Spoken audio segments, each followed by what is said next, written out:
My name is Charlie McGrath. I'm the founder of WideAwakeNews.com and a host on the Rinse Radio Network and a veteran of the Gulf War, fought almost 2 decades ago, that we continue to have a presence and destabilize that region of the world.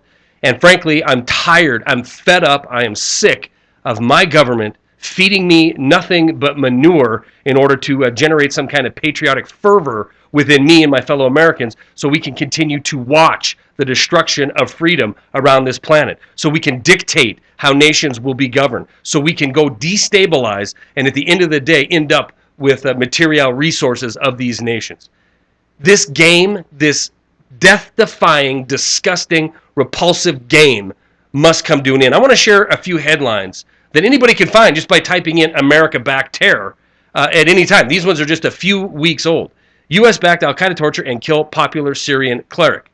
American arms in Syria. Will the good terrorists please stand up? U.S.-backed death squad massacre hundreds of Syrian Kurds. Syrian and Kurdish massacres. U.S.-backed FAS fights along al-Qaeda. This isn't expose journalism. This is simple truth that's being put out on the internet by independent media sources almost every single day. Our establishment media, they do a bang-up job of covering Lindsey Graham or Senator McCain talking about the need to press the action in Syria, the need to arm the freedom-fighting rebels inside of Syria, even though it's been proven over and over and over again that the majority of the fighters, at least the leadership of the majority of the fighters, are not from Syria. They're so-called patriots coming into the country to wage a holy war.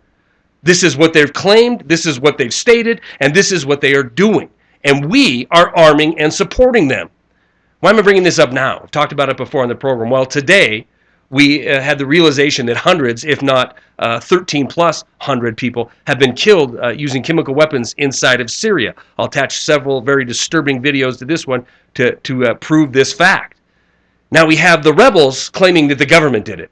The government saying we'd be pretty foolish to do this a few days after a UN envoy arrives in Syria to investigate claims of chemical weapons attack that the Assad government is alleged to have committed months back. This UN party shows up and suddenly a few days later, mass chemical attack. Of course the government's saying the rebels are doing it. The Russian government is saying the so-called freedom-fighting rebels could be at staging this event. The truth of the matter is we don't know. But I do know this. We are supporting the group of individuals inside of that nation that we have been fighting for over a decade now, losing our freedom, losing our rights, losing our future, spending our blood and treasure, defeating these so-called terrorists. We've been spending over a decade fighting this war, and now we are sitting here arming the same people that we were shooting at inside of Afghanistan, inside of Iraq, and inside of Libya. One lie piled on top of another lie, piled on top of more deceit and deception. This is what the American people, this is what the West is fed. We must break this stranglehold of propaganda by this establishment media and these Washington politicians that have absolutely no desire to speak the truth, because if the people understood who we are supporting and what's happening in our name, they would be taking to the street en masse.